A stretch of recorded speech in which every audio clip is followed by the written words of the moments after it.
বিপিএলের defending champion Fortune বরিশালের অধিনায়ক তামিম ইকবাল সম্প্রতি বিভিন্ন নেতিবাচক ঘটনায় খবরের শিরোনাম হচ্ছেন। মাত্র এক ম্যাচ আগে সাব্বির রহমানের সঙ্গে বিরোধের পর এবার মনে হচ্ছিল তারই বরিশাল সতীর্থ ইংলিশ ব্যাটার ডেভিড মালানের সঙ্গে মাঠে বিরোধ হয়েছে তার। তবে ঘটনার একদিন পর বিষয়টি স্পষ্ট করেছেন তামিম। আজ সোমবার সকালে সামাজিক যোগাযোগ মাধ্যমে দেয়া এক বিবৃতিতে তামিম জানান, তার রান আউটের পর মালান সরি বলে ইশারা করেন। তাদের মধ্যে কোনো কথা হয়নি, বরং প্রতিপক্ষের এক ফিল্ডারের সঙ্গে মালানের কথোপকথনকে ভুলভাবে উপস্থাপন করা হয়েছে। অনেকেই আমাকে জিজ্ঞাসা করেছেন, মাঠে ডেভিড মালানের সঙ্গে কিছু হয়েছিল কিনা। এটা নিয়ে নাকি অনেক আলোচনা হচ্ছে, অথচ আমার সঙ্গে মালানের কিছুই হয়নি। মালান তো ওভাবে জবাব দিচ্ছিল প্রতিপক্ষের একজনকে। মাঠে দুই ব্যাটসম্যানের ভুল বুঝাবুঝি হতেই পারে, তাৎক্ষণিকভাবে হতাশা প্রকাশ করাও স্বাভাবিক।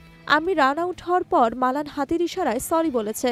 আমি সেদিকে তাকিয়ে মাঠের বাইরে চলে যাই, তার সঙ্গে কোনো কথা হয়নি। কাছেই থাকা প্রতিপক্ষের একজন ফিল্ডার তখন মালানকে একটা কথা বলেছে, যা তার ভালো লাগেনি। মালান সেই ফিল্ডারকে জবাব দিচ্ছিল, তার দিকেই এগিয়ে যাচ্ছিল, অথচ সেটাকে অনেকে বানিয়ে ফেলেছে আমার সঙ্গে নাকি মালানের ঝামেলা হয়েছে। এরকম অনেক সময় অনেকে টিভিতে দু একটি দৃশ্য দেখে নানা রকম ধারণা করে ফেলেন। গত কয়েকদিনে আমাকে নিয়েও এরকম হচ্ছে, কিন্তু কোনো ঘটনা তো হুট করে হয় না, এটার পেছনেও অনেক ঘটনা থাকে।